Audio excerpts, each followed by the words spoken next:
Kami akan menjelaskan terkait dengan laporan keuangan perusahaan bergerak di bidang pertanian. Kami dari kelompok 1, matkul akuntansi pertanian, dosen pengampu mata kuliah Pak Rus Pak Rusmianto. Di sini kami diberi tugas yaitu dua perusahaan. Yang pertama PT Gudang Garam Tbk dan kedua itu PT Astra Agro Lestari Tbk.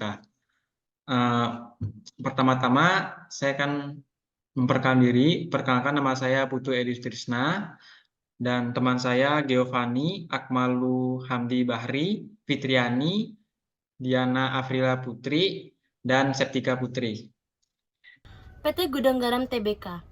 Perusahaan rokok Gudang Garam adalah salah satu industri rokok terkemuka di tanah air yang telah berdiri sejak tahun 1958 di kota Kediri, Jawa Timur.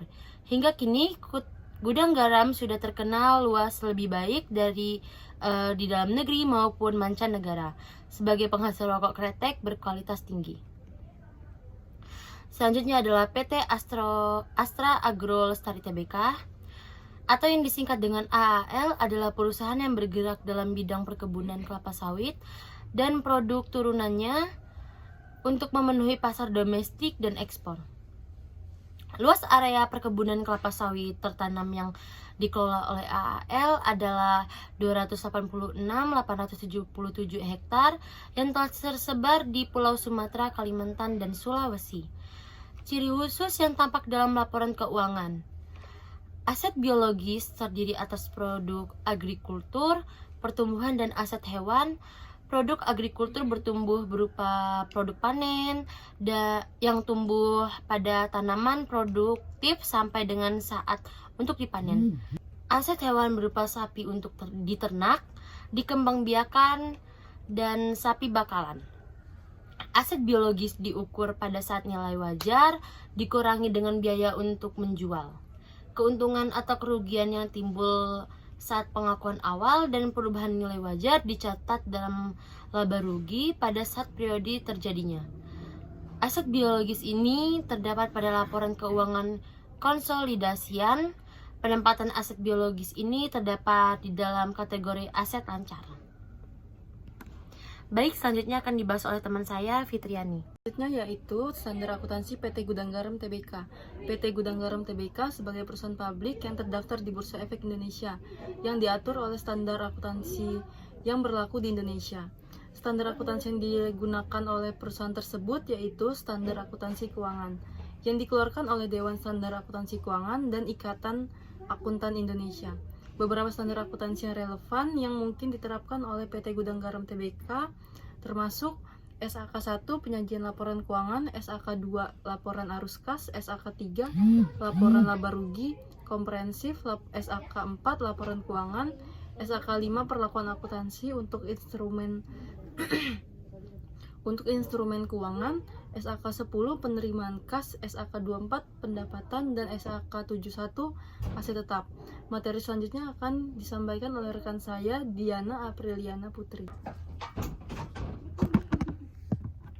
Baiklah, selanjutnya saya akan menjelaskan tentang standar akuntansi PT Astra Agro Lestari Tbk.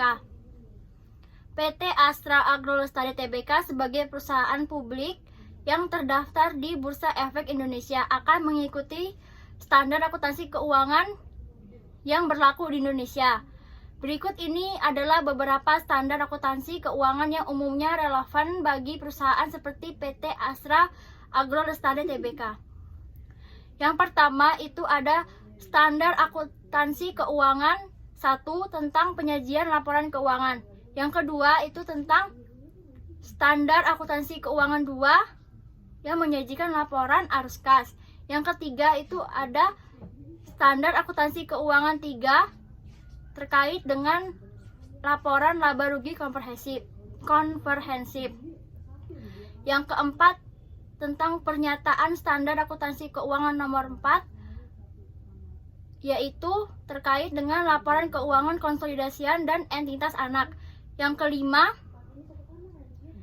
tentang pernyataan standar akuntansi keuangan 7 yang mencangkup penyajian laporan keuangan dalam mata uang asing.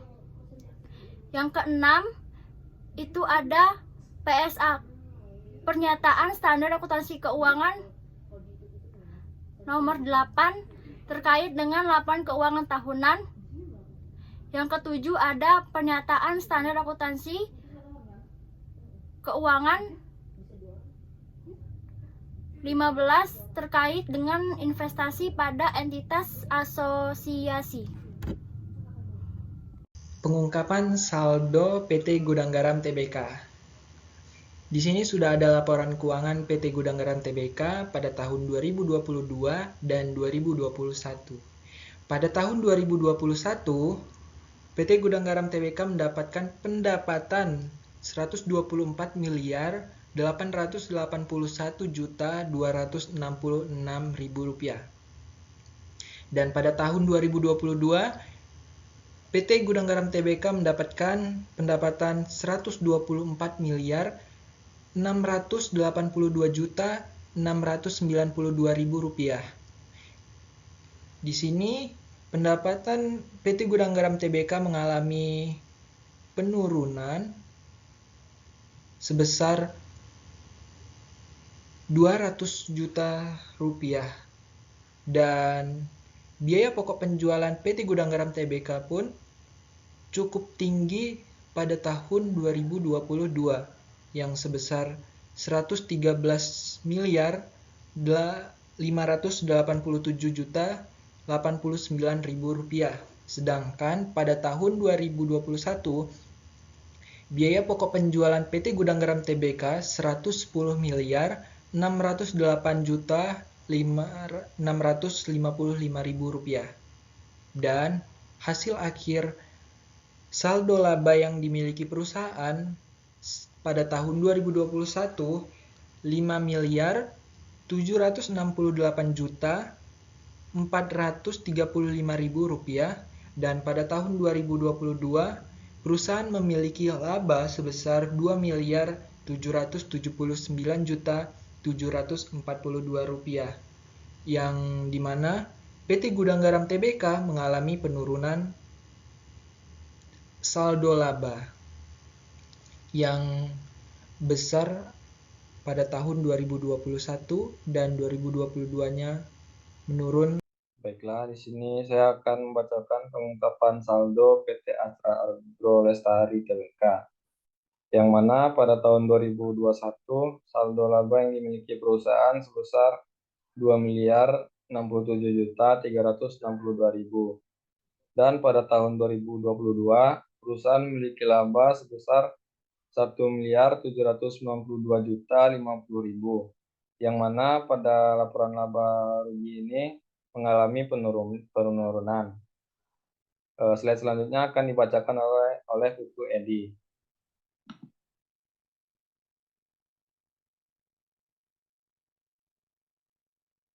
Seandainya kita sebagai investor,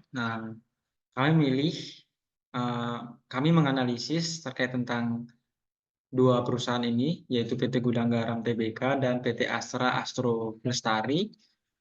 Kami telah menganalisis laporan keuangan PT Gudang Garam Tbk dan PT Astra Agro Lestari Tbk.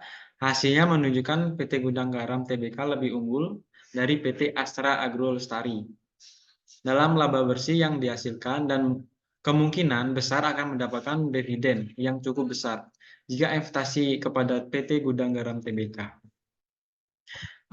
Cukup sekian presentasi kami terhadap analisis dua perusahaan.